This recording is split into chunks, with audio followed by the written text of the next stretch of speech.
Assalamualaikum, bersama saya Slamet Riyadi. Kali ini kita memasuki modul yang ke-14, yaitu Transport Layer. Tujuan dari modul ini adalah membandingkan operasi protokol Transport Layer dalam mendukung komunikasi end-to-end. Topik yang akan kita bahas adalah transportasi data, overview TCP, UDP, reliability, dan flow control. Kita lihat topik pertama, yaitu transportasi data. Transport Layer bertanggung jawab pada logical communication antar aplikasi pada host yang berbeda.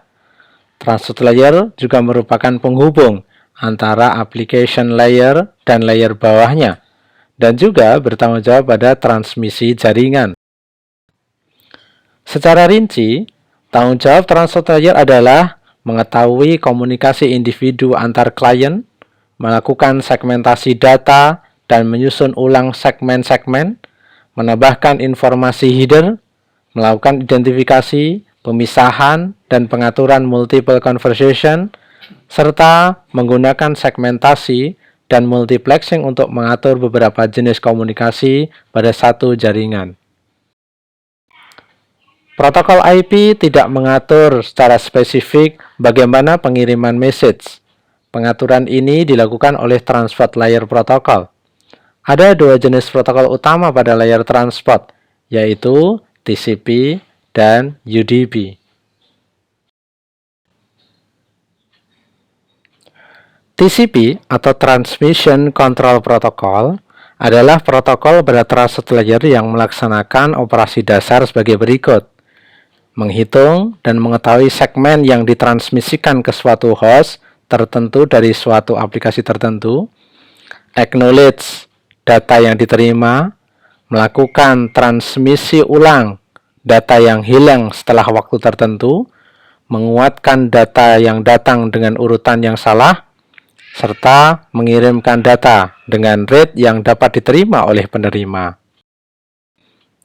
Selain TCP, protokol utama dalam Transport Layer adalah UDP, User Datagram Protocol.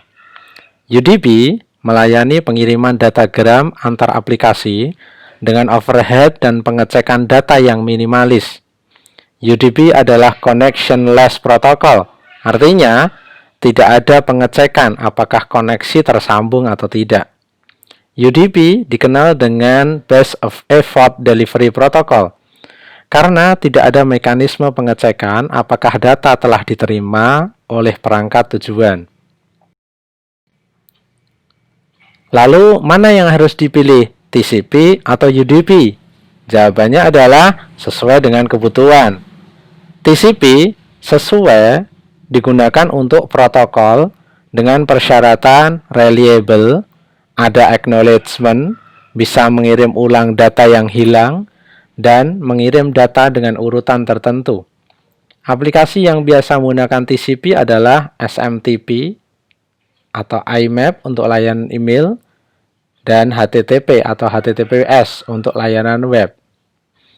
UDP sesuai untuk protokol dengan ciri pengiriman cepat, overhead rendah, tidak memerlukan acknowledgement, dan pengiriman ulang data, serta pengiriman data sesuai kedatangan.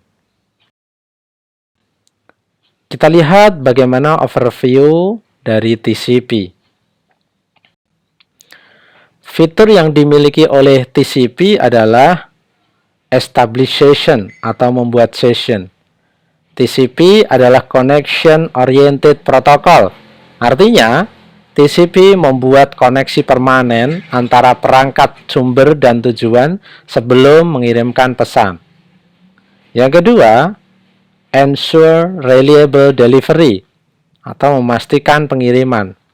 TCP memastikan setiap segmen dari sumber akan sampai ke tujuan. Yang ketiga, provide same order delivery atau pengiriman dengan urutan yang sama. TCP akan memastikan urutan segmen yang diterima oleh tujuan adalah sama dengan urutan yang dikirimkan dari sumber. Dan yang terakhir adalah flow control. TCP bisa melakukan pengaturan aliran data sehingga pengiriman dapat berjalan dengan baik. TCP adalah stateful protocol. Artinya, TCP mencatat semua informasi selama proses pengiriman dalam TCP header. Diagram ini memperlihatkan isi TCP header yang berisi berbagai macam informasi. Aplikasi yang menggunakan TCP adalah HTTP untuk web, FTP untuk pengiriman file, SMTP untuk email, dan SSH untuk komunikasi port. Kita lihat bagaimana overview dari UDP. Fitur dari UDP adalah data disusun berdasarkan urutan ketika diterima. Segmen yang hilang tidak akan dikirim ulang. Tidak ada pembuatan session. Dan tidak ada juga informasi pengiriman. UDP header lebih sederhana dibandingkan TCP, yaitu hanya 8 byte dengan 4 bagian, source, destination, length, dan checksum. Aplikasi yang menggunakan UDP diantaranya adalah aplikasi live video dan multimedia seperti VoIP dan video conferencing, dan aplikasi-aplikasi sederhana seperti DNS dan DHCP. Demikian modul transport layer, topik transportasi data, serta overview TCP dan UDP. Kita akan lanjutkan pada video berikutnya.